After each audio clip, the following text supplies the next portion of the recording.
Çdo ditë, 10 deri në 15 persona kërkojnë ndihmë në qendrën e shëndetit mendor në Korçë, ndërsa numri të prekurve shënon rritje çdo vit.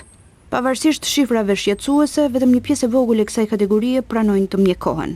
Distanca e pacientëve nga qendrat e specializuara dhe kostot, mungesa e profesionistëve të shëndetit mendor në institucione, por edhe fshehja në masë e problemeve të shëndetit mendor, renditet nga specialistët si disa nga shkaqet që të sëmurët mendor mbeten pa ndihmë mjekësore. Për shkak të distancës dhe të kostove që ka në zonat e largta me qendrat e specializuara dhe profesionistët, është një nga faktorët.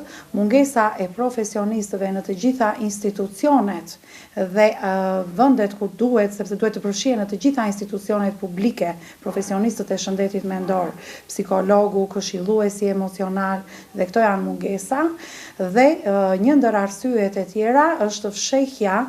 Shqetësim në rritje për mjekët mbetet ulja e moshës së të prekurve nga problemet e shëndetit mendor, që arrin deri tek fëmijët dhe të miturit.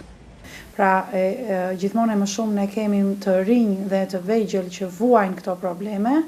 Në qoftë se flasim me numër dhe statistika botërore, flitet që më shumë se 1 në 4 persona vuan problemet të shëndetit mendor, dhe në personat që vuajnë këto simptoma, 70% nuk trajtohen.